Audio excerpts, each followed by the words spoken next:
On September the 7th, 1812, two great armies gathered on the fields near a small Russian village called Borodino. It was just west of Moscow.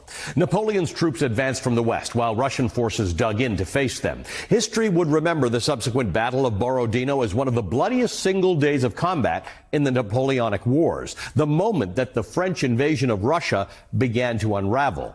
A half a century later, Leo Tolstoy, a veteran of war himself, sat down to write about that event. What fascinated him wasn't the troop movements or the heroics, it was the chaos. No one on the field, Tolstoy mused, could say exactly when the battle began. There was no single trumpet blast that started it, no clear moment when one side's will clashed with the other's.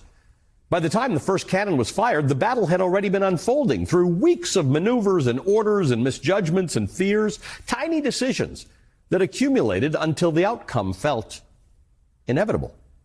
That insight became one of War and Peace's central arguments. History does not unfold in discrete moments. As Tolstoy put it, the movement of humanity proceeding from innumerable wills is continuous. Tolstoy wrote that the clean lines that we draw on a war starting on one day or a revolution beginning on another are fictions that we create to make chaos feel comprehensible. In truth, history is far less a series of events than it is a collection of small things happening, some of them almost imperceptible, all of them converging into what we later call an event or a moment.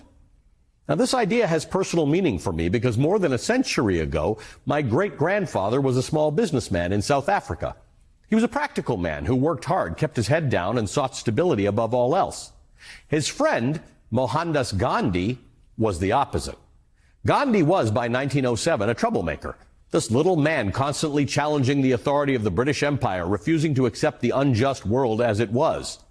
Their friendship was deep, but grew uneasy.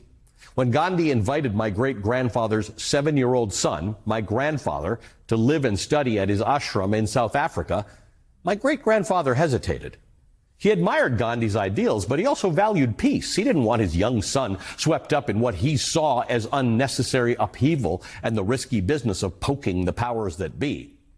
That ashram, that commune, was called Tolstoy Farm. This is a picture of it. It was named for the Russian writer whose moral philosophy shaped Gandhi's ideas about truth and nonviolence. Gandhi's aim on Tolstoy Farm was to teach young minds to conquer hate by love, untruth by truth, violence by self-sacrifice. Tolstoy Farm was less of a school than it was a living laboratory of conscience, an experiment in how small acts of ethical and moral courage practiced daily could build the foundations of a just society. In the end, my grandfather relented, like everyone else did to Gandhi. My grandfather became Gandhi's youngest student at the commune. There he learned that moral strength rarely comes wrapped in comfort. It isn't forged in grand gestures, but rather in the quiet willingness to be uncomfortable in pursuit of what is right. Tolstoy once offered a metaphor about how social and political decline unfolds. Quote, "When an apple has ripened and falls, why does it fall?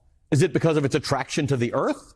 Because the stalk withers? Because it's dried by the sun? Because it grows heavy? Or because the boy standing below wants to eat it? Nothing is the cause. The cause of the fall of the apple is that the stalk can no longer hold it up." End quote. Now, from up close, the fruit never looks like it's about to drop. It seems secure, perhaps a little heavier, but still holding. And when it does fall, we describe it as sudden, even though it was inevitable all along that that apple would fall. In nature, the fall is a kind of a fulfillment, a natural conclusion of growth. But in human affairs, in democracy, we can take no such comfort. The fall of democracy is not a law of nature. It's the result of human neglect, the failure of stewardship. Democracies rarely collapse in a single blow. They weaken gradually as the support that sustains them, trust, accountability, shared responsibility, begin to fray. And here's where Tolstoy's warning matters the most. The real danger is not in the falling. It's in our tendency to wait for a single dramatic signal that makes the danger undeniable. While we wait, history continues to unfold around us. The signs are often small and rarely seem connected. An arrest here, a court ruling there, an obscure norm bent, a shrug of exhaustion. None feel decisive in the moment until suddenly they are. And it's happening now as we speak. We are not spectators to democracy. We are democracy's authors. Its survival depends not on one great act of defiance, but on 1,000, 10,000, 1,000,000 small ones. Some easy, some uncomfortable, all necessary. Tolstoy's lesson is that decline becomes destiny only if we fail to respond. The question before us is whether we can see the fraying in time to act, and whether together we are willing to plant what must come next. Democracy, like any living thing, does not survive by resisting change. It survives by cultivating growth, by renewing itself through the virtues of truth, accountability, and collective stewardship. It is not the collapse of any one apple that will determine our fate. It's whether we recognize the bigger moment we're in and choose to nurture the conditions for democracy to rise again.